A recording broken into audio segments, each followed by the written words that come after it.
life goes on, Life goes on. Yeah, and I 100%. have no enemies. I don't blame my life on anyone but myself, and it's things like that. I think from that Beautiful. phrase. Can I touch on that then? That's really well put. Actually, like hearing you speak about that got me thinking about not just that I have no enemies, but like all the sayings from anime, just in general. Like I touched on that I have no enemies before. I think I've always tried to live my life in a way which I'll be proud of when I look back. And I think I made a decision years ago to try to love people. Like my nature when I was younger was always curiosity with people, but you kind of lose that when you get older because you kind of run into betrayal or just people and like they're dealing with shit, they project that onto you. You feel like that's on you now, and you take that and internalize that. But I try to like, and you pass it on to the next person. And it's just like it's like a ricochet of all these feelings that you don't even understand the root of it. So I try to make it the buck stop at me. When something comes into me, I realize there's no charge. There is no energy towards it unless how I interpret it. And so that's why I have this outlook. People always ask why am I so happy? Because I have this outlook that nothing can affect me unless I choose to let it affect me. And obviously there is bounds in that. Sometimes you have to have boundaries, but if you really try to deal with each individual with attention and love, then your life becomes better. And then I think to me that's what that phrase "I have no enemy" means, is the fact that there is no need to like villainize the world or to put people in positions of power where they can have that control over you. You need to just relax into it, be open into the experience of life. Obviously these are broad generalized terms and life's about specifics. Sure.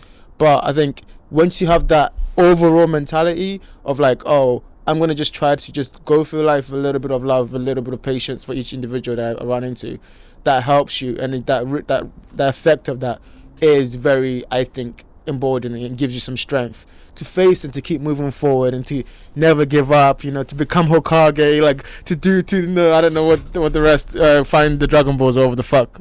Well, bro, sorry to snatch the mic, but so my thing is also. This is gonna get maybe a bit cringy. I don't know. I think just even the fact that we love can. Cringe on this channel, bro. Okay, I think even just the fact that me and you can sit here, verbalize these thoughts and feelings, and recognize certain patterns and trends of, the human journey, the psyche, whatever you want to call it, and it's like this thought. I mean, of course, philosophy has existed from ancient Greece, whatever, maybe even before that. Who knows? But I just feel that the human condition is in such a weird place where it's like constantly exploited by like corporations and capitalism, but also I can't imagine if people like 200 years ago were having these kind of talks and being so, I don't even know if they were able to put it into words, and I guess probably there was 200 years ago, but to be able to be educated as a people, like enough people en masse to have these realizations, and write their own stories and their own journeys.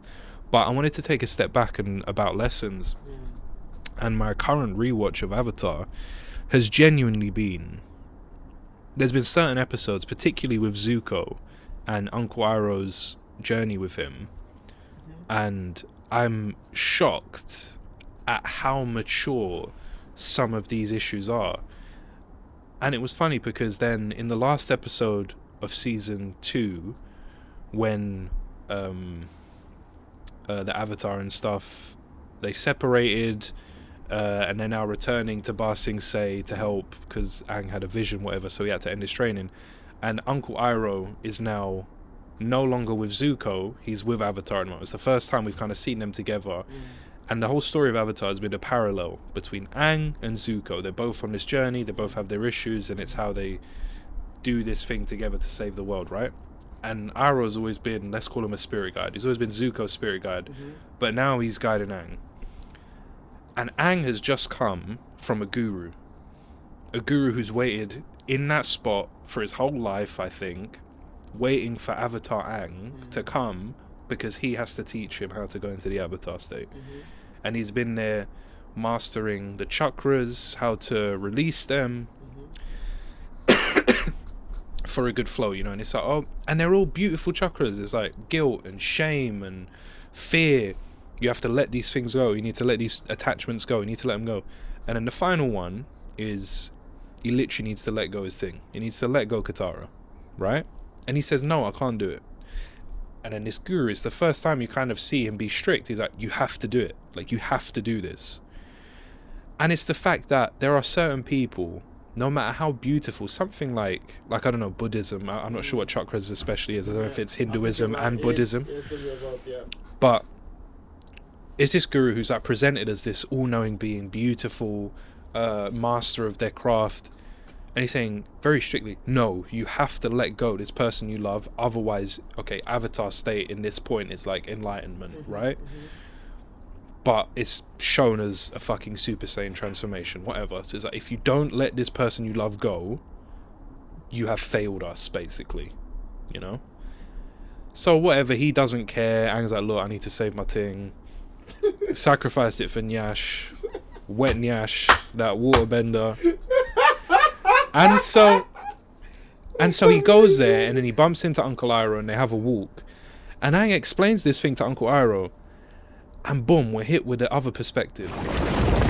Well, I met with this guru who was supposed to help me master the Avatar state and control this great power.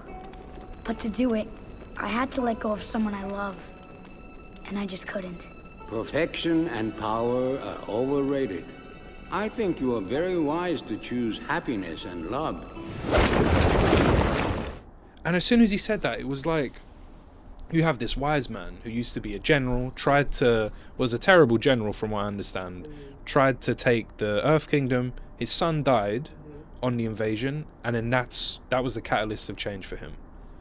And he started seeing the world in a different way. All of a sudden things made more sense, like what's really important, this, that, and the other. So he is wise now, we could argue. And the guru's wise as well. But they don't have the same perspective. And Uncle Iroh is saying, yeah, I don't think you need to throw away something that you love. You know, I think it's good that you're keeping it because it keeps you happy. And it was just that feeling of, there is this sentiment of like, oh, lose your attachments, you need to find enlightenment, whatever, you need to forget, you need to throw this away, you need to throw that. But then at what point are we just not being human anymore? Absolutely. And regardless of which way is right, I want to be clear. I'm not saying like, oh, I like Uncle Iroh's one because he's right. I agree with it a bit more, sure. But I just think the fact that these polar opposite ideologies are represented so like fluidly in a show that's competing with SpongeBob SquarePants. And listen, no knock on SpongeBob SquarePants, but like apples and oranges, you know, it's like the fact that these are on blocks like one after another or whenever, I don't know what the schedule was like, it just blows my mind that you could have such mature points of view and balance them, you know, and teach. I'd like to think children learned from that. Obviously, I'm not sure if they really did. I'm not even sure if they can understand it, but I'd like to think so. Here's a question then. What is that based on? First of all, that's beautifully well put, and thank you for that lesson. I wanted to just, based off that, just go off and say, like, what is that thing for you that, as Uncle Iroh said, that he doesn't think it's bad for you to keep that?